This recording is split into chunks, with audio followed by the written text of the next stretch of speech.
ஓம் சாந்தி. எல்லோரும் சந்தோஷமாக இருக்கிறீங்களா? சீதை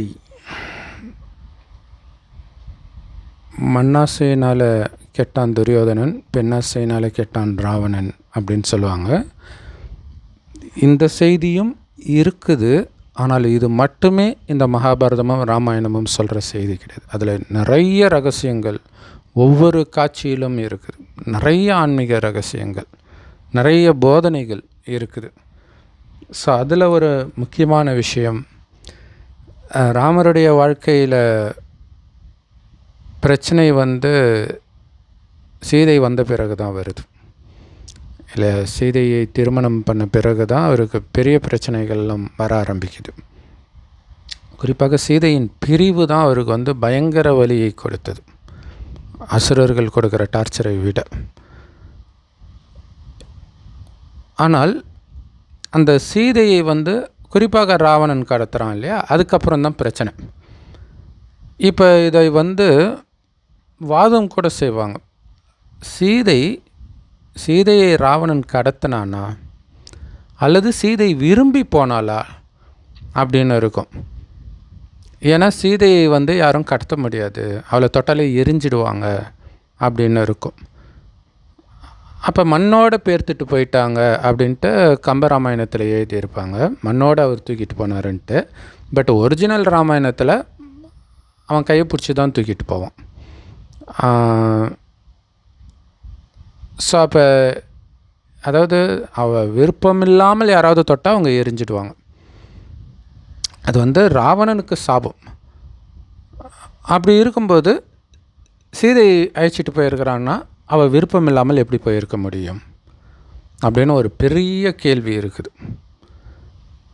அப்போ சீதை விரும்பி தான் போனாளா ராவணன் கூட அப்படின்னு ஒரு டவுட் வருது. இங்கே ஒரு முக்கியமான விஷயம், சீதை ஒரு நாட்டு இளவரசி. அவங்கள அவங்க அப்பா ராமர் கல்யாணம் பண்ணி வச்சு இங்கே ராணி ஆக போகிறாங்க. ஆக போகிற நேரத்தில் ராஜ்யத்தை விட்டு ராமரை வெளியே போக சொல்கிறாங்க. அப்போ தான் புது மணப்பெண் சீதை ராமரை தான் போக சொல்கிறாங்க.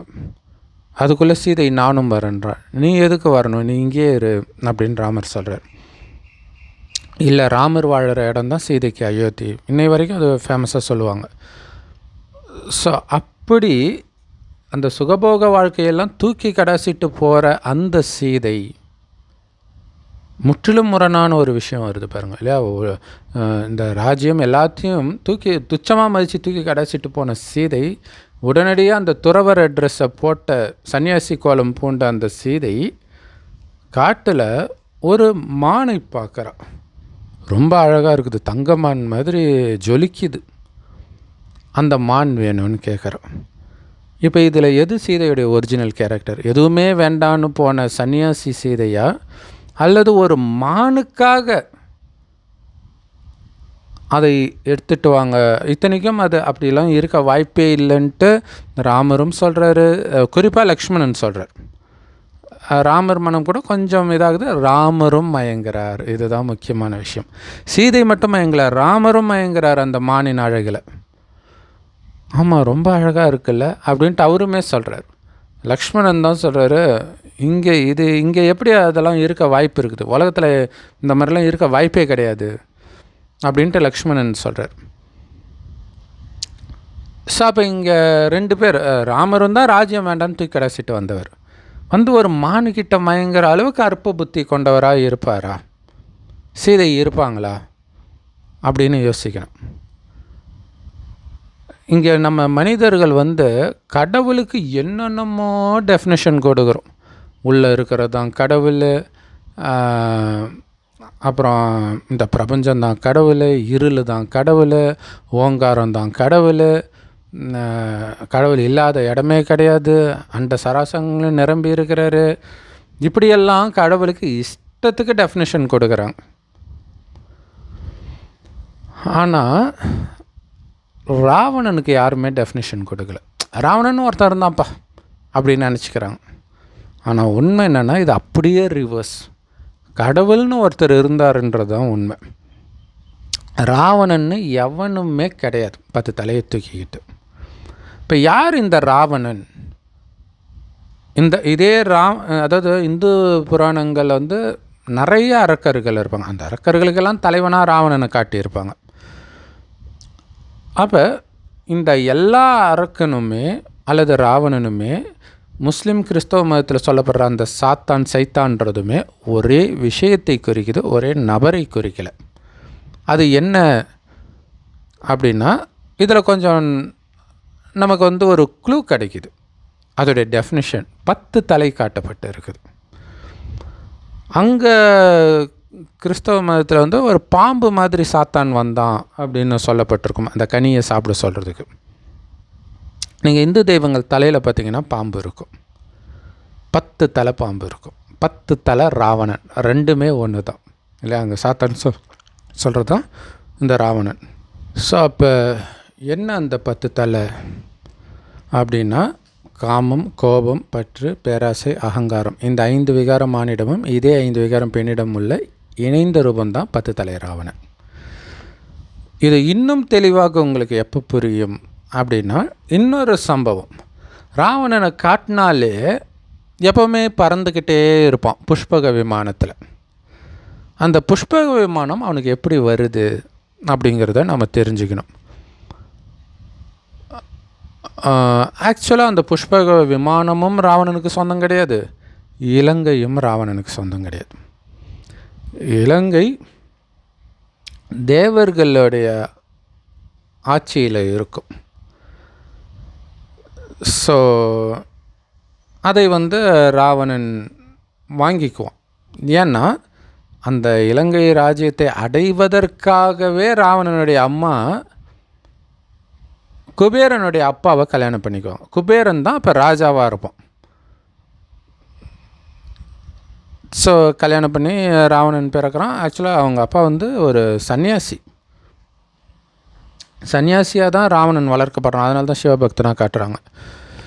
ஸோ வளர்ந்த பிறகு அவங்க அம்மா விஷத்தை கக்குறாங்க பையனுக்கு, நாம் இங்கே வந்தது ராவணன் ராஜ்யத்தை அடையிறதுக்கு தான் அப்படின்னும்போது, அவன் வந்து அண்ணனுக்கு வந்து ஒரு தூதுவனை அனுப்புகிறான். இது வந்து தாத்தா சொத்து, உரியவர்கிட்ட கொடுத்துடு அப்படின்னா, நான் என்கிட்ட கொடுத்துடுன்னு. அப்போ அவங்க அப்பா கிட்டே போய் கேட்குறாரு குபேரன். அப்போ குபேரன் தான் அண்ணன், ஆனால் ஒரே அம்மா கிடையாது, ஒரே அப்பா. அப்போ அவங்க அப்பா கிட்டே கேட்டவுடனே, அவன் ஒரு துஷ்ட புத்தி கொண்டவன், நான் எவ்வளோ சொல்லி பார்த்தேன், அவன் கேட்குற மாதிரி தெரில, அவன் கூட சண்டை போடுறது வேஸ்ட்டு, நீ கொடுத்துடு ராஜ்யத்தை, நீ வந்து உன் குடும்பத்தோட கைலாயம் போயிடு அப்படின்னு சொல்கிறார். கைலாயத்தில் யார் இருக்கிறா? சிவன் இல்லையா? பக்திப்படி சிவன். ஸோ அப்போ அவர் வந்து கொடுத்துட்றாரு. அதுக்கப்புறம் பார்த்தீங்கன்னாலும் சொர்க்கத்தில் அவர் இருக்கிறார் குபேரன். நான் இப்போ சொர்க்கத்தை போய் பிடிக்க போகிறேன் அப்படின்ட்டு ராவணன் போவான். அங்கே குபேரன் இருப்பார். அவர்கிட்ட சண்டை போட்டு நிர்கதியாக ஓடுவார் குபேரன். ஓடி போய் புஷ்ப விமானத்தில் ஏறி தப்பிச்சு போயிடலான்னு புஷ்ப விமானத்தில் ஏற போகும்போது ராவணன், நில்லு குபேரா, நீ அதில் ஏறக்கூடாது, ஏறினா நான் உன்னை கொலை பண்ணிவிடுவேன், அது இப்போ எனக்கு தான் சொந்தம். உடனே அவர் அங்கேருந்து போயிடுவார். அப்படி தான் இந்த புஷ்பக விமானம் ராவணனுக்கு கிடைக்குது. ஸோ அதுவுமே குபேரனோடது தான், எதுவுமே ராவணனுடையது கிடையாது அந்த கதைப்படி. ஆனால் இதில் ஒரு முக்கியமான விஷயம், அந்த சொர்க்கத்தில் ராவணன் போனோடனே குபேரன்கிட்ட பேசுகிற அந்த உரையாடல் பார்த்திங்கன்னா, ஃபஸ்ட்டு குபேரன் சொல்கிறான், நீ பண்ணுறது தப்பு, நம்ம குலத்துக்கே அவமானத்தை தேடித்தர, எப்போவுமே அநியாயம் ஜெயிக்கும்னு நினச்சா தர்மமும் ஜெயிக்கும் அப்படின்னு சண்டை போட ஆரம்பிக்கிறாங்க. அப்போ ராவணன் ஒரு அற்புதமான ஒரு டைலாக் சொல்லுவான். என்ன அப்படின்னா,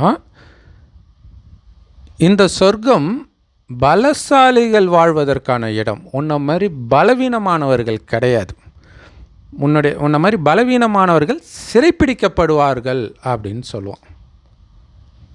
இது ரொம்ப ரொம்ப முக்கியமான விஷயம். அதை நம்ம ஒரு பெரிய விஷயமாக, ஏன்னா ஒன்று கதையாக நினைப்போம் அல்லது நிஜமாக நடந்ததுன்னு நினைப்போம். இதில் என்ன கற்றுக்கிறதுக்கு இருக்குது அப்படின்னு தோணும். ஆனால் பலகீனமானவர்களை சிறைப்பிடிப்பேன்னு ராவணன் சொல்கிறான் பார்த்தீங்களா, அதுதான் ராவணனுடைய வேலை. இப்போ சீதையை சிறைப்பிடிக்கிறான்ல, அப்போ சீதை யார்? பலவீனமானவள். ஒரு மானை பார்த்து மயங்குற அளவுக்கு பலவீனமாக இருக்கிறதுனால தான் அவன் சிறைப்பிடிக்கிறான். இப்போ எடுத்துகிட்டு வாங்க, அந்த ராவணன்னா யார்? காமம், கோபம், பற்று, பேராசை, அகங்காரம்.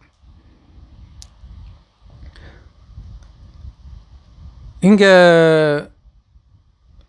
சீதைக்கு வந்தது நீங்கள் பற்றுன்னு சொல்லலாம், பேராசைன்னு சொல்லலாம். பற்றுன்னு சொல்லலாம் இல்லையா, அதன் மீது ஒரு பற்று வருது. ஸோ அதனால தான் சிறைப்பிடிக்கும். அப்படின்னா அவங்களுக்குள்ளே வந்துட்டான், ராவணன் வந்துட்டான்னு அர்த்தம். எப்போவுமே மனிதர்களுக்குள்ளே இவன் இருக்கிறான் தானே அப்படின்னு நமக்கு ஒன்று தோணும். அது இல்லைன்னு சொல்கிறது தான் ராமாயணம். ஏன்னா ராவணன் அழிக்கிறாங்கல்ல அதுக்கப்புறம். அப்போ அவனுக்கு ஒரு மரணமும் இருக்குது. மரணம்னா அது மனுஷன் கிடையாது. அப்போ அவன் இல்லாத ஒரு காலமும் வருது அப்படின்னு அர்த்தம். ஸோ அது எப்போ அப்படின்போது மெயினாக கிறிஸ்தவர்கள், முஸ்லீம்கள் ஒரு கேள்வி கேட்பாங்க.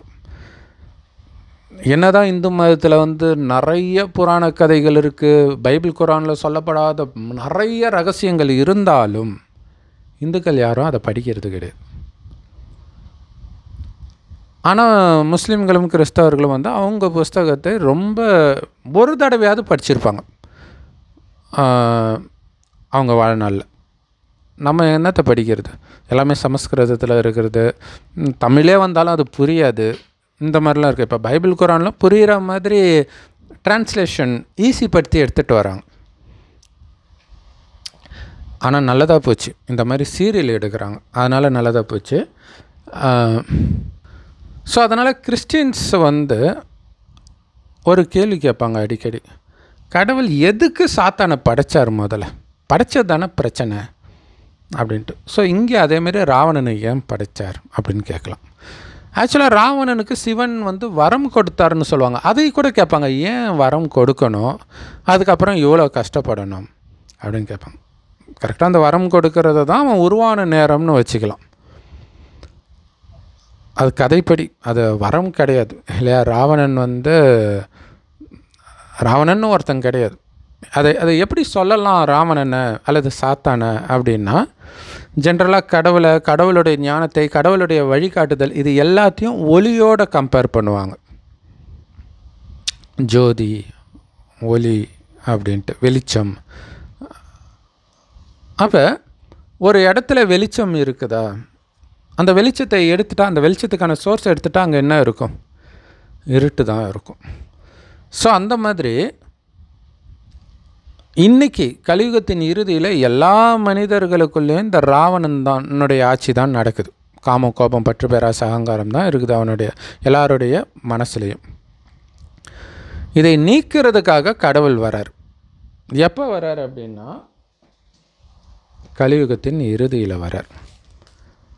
இது 5000 வருட காலச்சக்கரம். இதில் கடைசின்னு ஒரு வருடம் கடவுள் வரார். ஒரு வயோதிகர் உடலில் இந்த ஞானத்தை கொடுக்குறார். ஏன்னா அவருக்கு நம்மள மாதிரி தாயின் கர்ப்பத்தில் பிறக்கிறது கிடையாது. அவர் பிறந்தால் மரணம்னு ஒன்று வந்துடும் இல்லையா. ஸோ அவர் பிறக்கிறதும் கிடையாது, இறக்கிறதும் கிடையாது. ஆனால் இந்த ஒரு பெரிய ரகசியம் அவர்கிட்ட இருக்கா. அதோடைய ஆதாரத்தில் தான் நம்ம பைபிள், குரான், ராமாயணம், மகாபாரதம் இதுக்கெல்லாம் விளக்கம் சொல்ல முடியுது.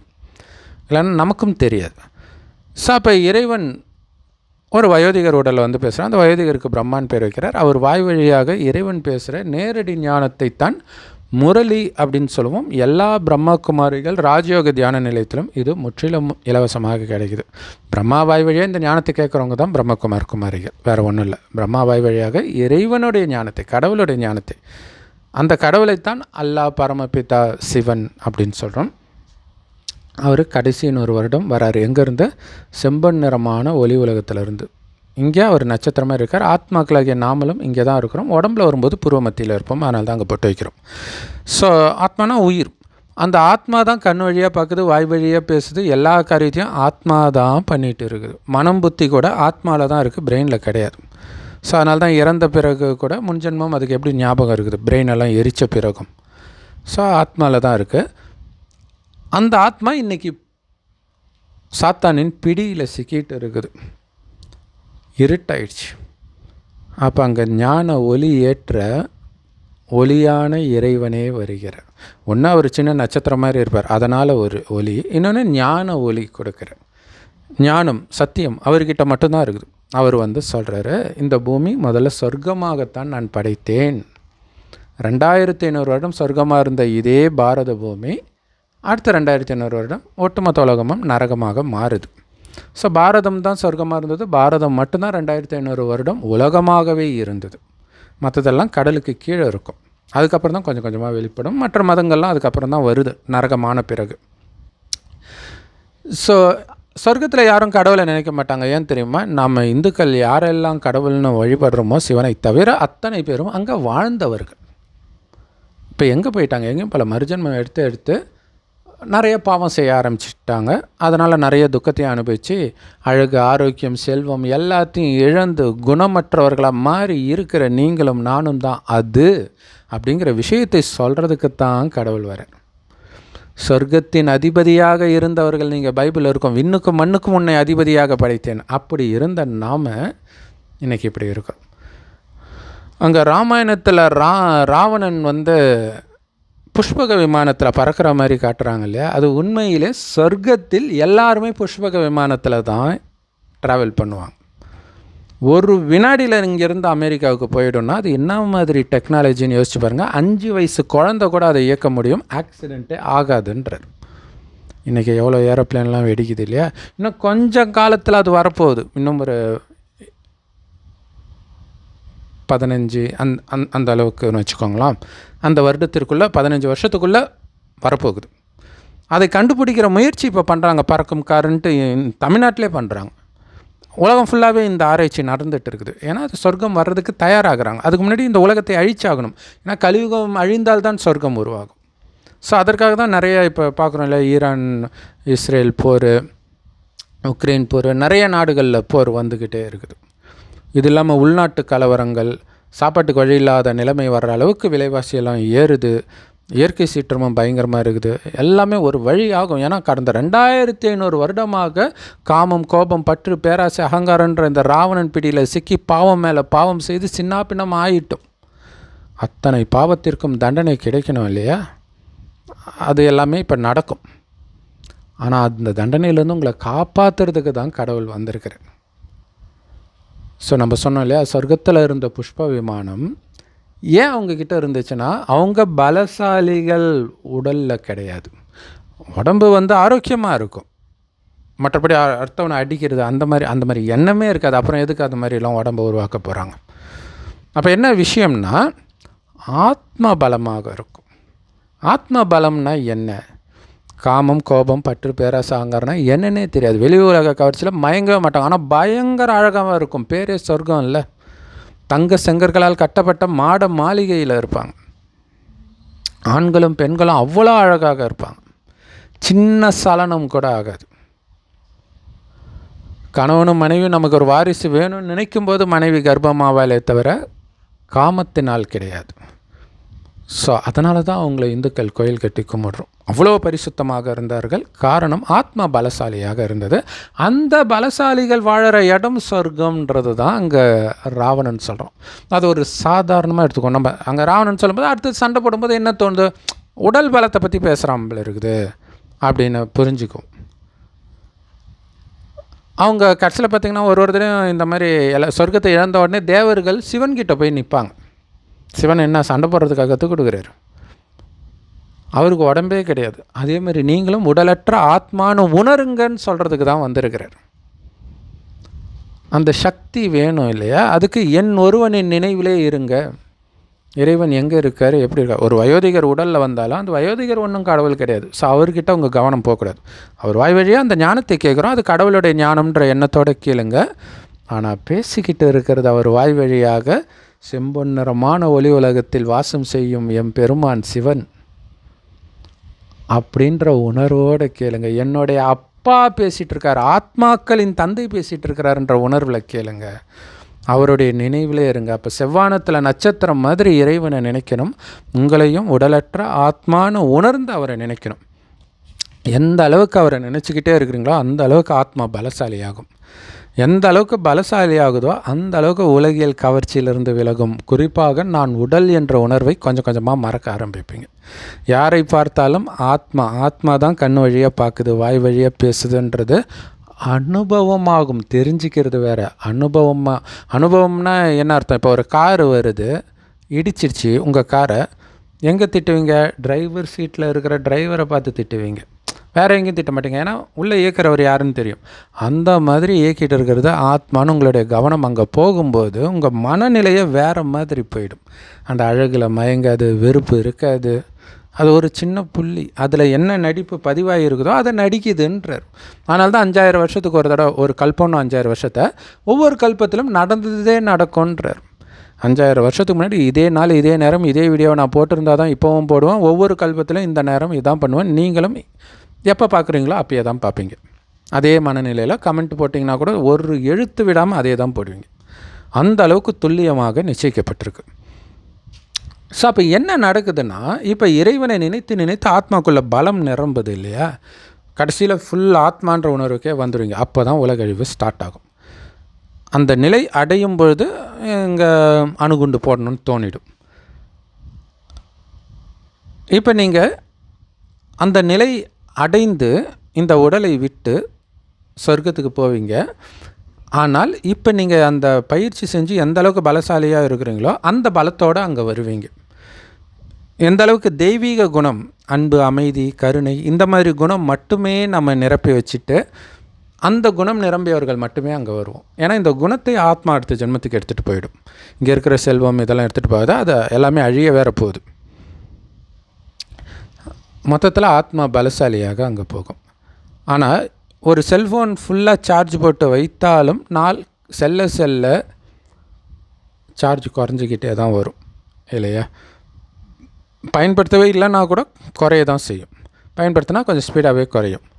ஸோ அந்த மாதிரி ஆத்மாவுடைய சார்ஜ், அந்த பலம். ஏன்னா சொர்க்கத்தில் கடவுள் வரமாட்டார், இதுதான் முக்கியமான விஷயம். நரகத்தின் இறுதியில் தான் இறைவன் வந்து இந்த ஞானத்தை கொடுத்து சொர்க்கத்தை படைக்கிறார். சொர்க்கத்துக்கு நம்மளை தயார்படுத்துகிறார். சொர்க்கத்துக்கு அவர் வரமாட்டார், தேவையும் கிடையாது. ஏன்னா சொர்க்கத்துக்கு அழைச்சிட்டு போகிறதுக்கு தான் அவர் வர்றாரு. வந்துட்டார், போயிட்டுமே அங்கே, அதுக்கப்புறம் அவர் எதுக்கு? அங்கே துக்கமே இருக்காது.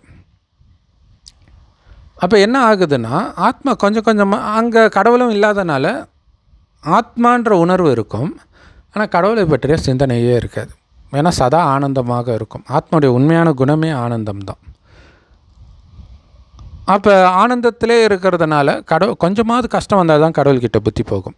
கஷ்டம்னா என்னன்னே தெரியாமல் இருப்போம். அப்படியே இறங்கி கொஞ்சம் ஒரு லெவலுக்கு மேலே ஆத்மா சக்தி இழக்கும்போது ஆத்மான்றதே மறக்க ஆரம்பிப்போம். புத்தி வெளி உலக விஷயங்களில் சிதற ஆரம்பிக்கும் கவனம். அப்போ தான் வெளி உலக கவர்ச்சியில் மயங்க ஆரம்பிப்போம். ஏன்னா உள்ளே ஆத்மான்றதை மறந்துட்டோம் இல்லையா? ஆத்மான்ற உணர்வு இருக்கும்போது உள்ளே இருந்து ஆனந்தம் வந்துச்சு, இப்போ ஆனந்தம் கட் ஆகிடுச்சு. அப்போ தானாகவே நம்ம ஆத்மா ஆனந்தத்தை தேடும். இப்போ வெளியில் ஆனந்தம் இருக்கிறதுனால அதில் மயங்க ஆரம்பிக்கும். அந்த மயங்கிறத தான் சீதை மானை பார்த்து மயங்கிறாங்க. அதுக்கு முன்னாடி மானே கிடையாதா? அந்த கதைப்படி அது அரக்கன் அப்படி இப்படின்னு காட்டியிருப்பாங்க. ஆனால் விஷயம் என்னென்னா, சொர்க்கத்தில் அவ்வளோ அழகாக இருக்கும் எல்லா விலங்குகளும், ஆனால் மயங்க மாட்டோம். அதுக்கப்புறம் சொர்க்கத்துக்கு கம்பேர் பண்ணும்போது எல்லாமே அழகு குறைய தான் செய்யும்,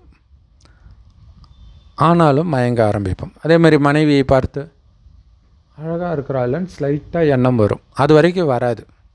கணவனும் மனைவியும் நமக்கு ஒரு வாரிசு வேணும்னு நினைக்கும் போது மனைவி கர்ப்பமாவலே தவிர காமத்தினால கிடையாது.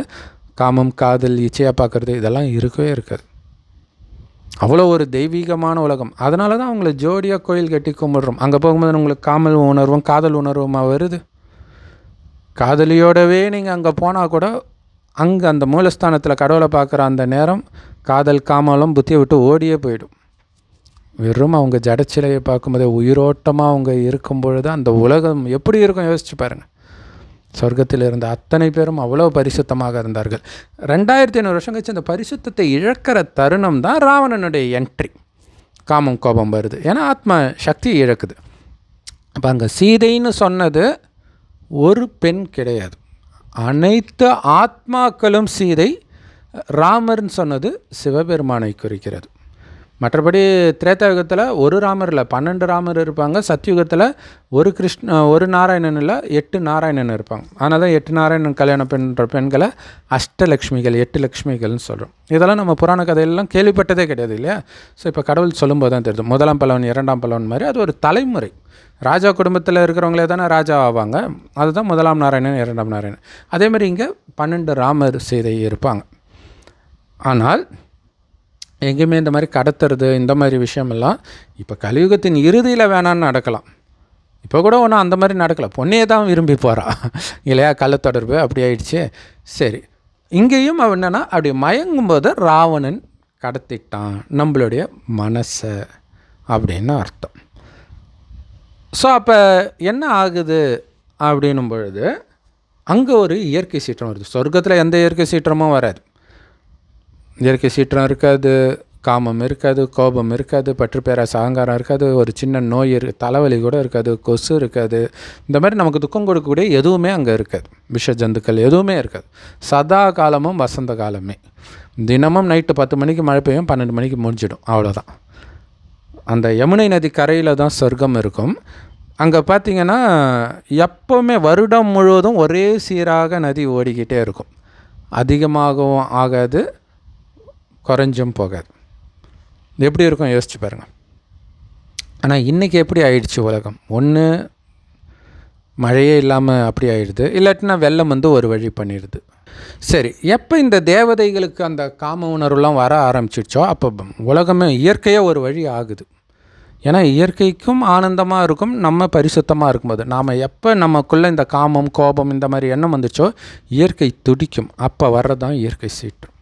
இப்போ மனிதர்களுக்குள்ள இந்த காமம் கோபம்லாம் அதிகமானது தான் முக்கியமான காரணம். இன்றைக்கி நாம் பார்க்குற ஒரு வருடத்தின் மழை ஒரே நாளில் பெய்யறது, மழையே பெய்யாமல் இருக்கிறது, பனிமழை பெய்யறது, காட்டுத்தீ எல்லாம், சுனாமி, நிலநடுக்கம் எல்லாமே. இது இல்லாமல் மனிதன் வேறு அவனையே அழிக்கிற அளவுக்கு ஆயுதங்கள்லாம் வேறு தயாரிச்சிட்டு இருக்கிறான். சரி, இங்கே சொர்க்கம் முடிந்தவுடன் வந்த இயற்கை சீற்றத்தில் தான் இங்கே தங்க செங்கற்களால் கட்டப்பட்ட மாட மாளிகை இருக்கும், புஷ்ப விமானம் இருக்கும், எல்லாமே அப்படியே மண்ணுக்குள்ளே போயிடும். ஸோ அப்போ சிதறடித்து அப்படி போக போக தான் மற்ற நாடுகளுக்கெல்லாம் போகிறாங்க. அதுவும் கடல்லேருந்து வெளில வர ஆரம்பிக்குது. ஸோ அங்கே போய் வேறு மதங்கள் வர்றது இதையெல்லாம் நம்ம பார்க்குறோம். சொர்க்கத்தில் இருந்தது ஆதிசநாதன தேவி தேவதா தர்மம். ஆனால் அங்கே இருக்கிறவங்களுக்கும் அது தெரியாது. ஏன்னா இன்னொரு மதம் இருந்தால் தானே இது நாங்கள் இந்த மதம்னு சொல்கிறதுக்கு. அங்கே இருக்கிறதே ஒருத்தர் தானே. இப்போ கடவுள் வந்து சொல்கிறார். ஸோ அதுக்கப்புறம் மற்ற நாடுகளுக்கெல்லாம் போகிறாங்க, இதெல்லாம் நடக்குது. இப்போ என்ன ஆகுது? அந்த டெக்னாலஜி எல்லாமே போயிடுச்சு. புஷ்ப விமானம் எல்லாம் காலி. ஒரு பெரிய இருக்கை சீற்றம், நிலநடுக்கம் அங்கே வரும். ஸோ அது முடிஞ்சிடுது. ஸோ அதைத்தான் அங்கே வந்து இனி இதில் ஏறுவதற்கான தகுதி உனக்கு கிடையாது அப்படின்னு அங்கே ராவணன் சொல்கிறதாக காட்டப்பட்டு இருக்குது.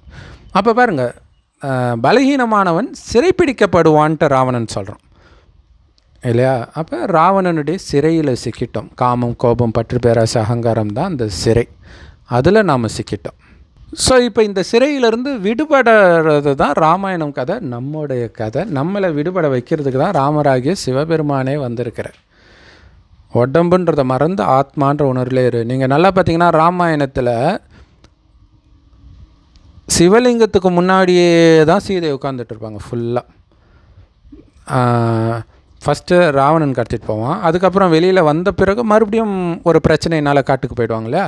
அப்போ பார்த்திங்கன்னா ஃபுல்லாக சிவபூஜையே தான் பண்ணிகிட்டு இருப்பாங்க சீதை. ஆனால் நான் ஒரு வினாடி விடாமல் ராமரையே நினச்சேன்னுவாங்க. அப்போ அங்கே சொல்கிற ராமர் யார்? சிவனை குறிக்குது. ஸோ இப்போ ராவணன்கிட்டேருந்து விடுதலை அடைகிறதுக்கு நாம் என்ன பண்ணோம்? இறைவனையே நினைக்கணும். ஆனால் இது வரைக்கும் காமம் கோபம் பற்று பேராசை அகங்காரம் கரிமீன் வெளி உலக விஷயம் சினிமா இதிலெல்லாம் முழுகினவங்க அப்படி ஒரு செகண்டில் வெளில வந்துடுவோமா? அதுதான் அங்கே சீதையை கடத்திட்டு போயிட்டான் இல்லையா? ராமர்கிட்ட சேரணும், இதுதான் சீதையுடைய ஆசை. நான் அழிச்சிட்டு போகிறேன்னு ஆஞ்சநேயர் சொல்கிறாரே, வரமாட்டேன்னு சொல்கிறாங்க இல்லையா? இல்லை, இவனை அழிச்சிட்டு தான் போகணும் அப்படி இப்படின்ட்டு அதில் இருக்கும். இப்போ ஒரிஜினலாக நடந்திருந்தால் உடனே போக தானே செய்வாங்க. ஸோ அப்போ இதெல்லாம் ஹிண்ட்டு, நிஜத்தில் நடந்த விஷயம் கிடையாது. இதில் வேறு ஒரு ரகசியம் இருக்குது. அப்போ இங்கே அந்த ராவணனுடைய ஈர்ப்பிலேருந்து டக்குன்னு வர விரும்பலை நாம். ஸோ அப்போ இறைவனுடைய அந்த ஞானத்தை கேட்க கேட்க கேட்க கேட்க கொஞ்சம் கொஞ்சம் கொஞ்சமாக அதிலிருந்து நம்ம விடுபடுவோம். ஸோ அதுதான் ராவணனை அழிச்சிட்டு தான் போகணும். அப்போ ஏன்னா ராவணன் இப்போ கடவுள் வந்துட்டார், ஞானத்தை கொடுக்குறாரு. எப்போ உங்களுக்குள்ளே காமம் கோபம் பற்று பேராசை அகங்காரம் முற்றிலும் அழிக்கிறீங்களோ அப்போ தான் நீங்கள் சொர்க்கத்துக்கு வர முடியும். ஸோ அதுதான் ராவணனை அழிச்சிட்டு என் கணவரோடு நான் போவேன், என் கணவன் வந்து அழிக்கணும். இங்கே என்னென்னா அவர் இந்த ஞானத்தை கொடுக்குறார், அந்த ஞானத்தின் மூலமாக நம்மளை அழிக்க வைக்கிறார். அழிச்சிட்டு நம்மளை சொர்க்கத்துக்கு அழிச்சிட்டு போகிறார். ஸோ நம்ம பண்ண வேண்டியதெல்லாம் ஆத்மான்னு ஒன்று வந்து பரமாத்மாவை நினைவு பண்ணிக்கிட்டே இருக்கணும், அவ்வளவுதான். ஸோ இறைவன் கொடுக்குற ஞானம் முரளின்னு சொல்லுவோம். எல்லா பிரம்மகுமாரிகள் ராஜயோக தியான நிலையத்திலும் முற்றிலும் இலவசமாக கிடைக்குது. யூடியூப் வெப்சைட்ஸில் இருக்க அதோட லிங்க் இந்த வீடியோக்கு டிஸ்கிரிப்ஷனில் கொடுக்குறோம். அவசியம் பார்த்து பயன்பெறுங்கள். ஓம் சாந்தி. தேங்க்ஸ் ஃபார் வாட்சிங்.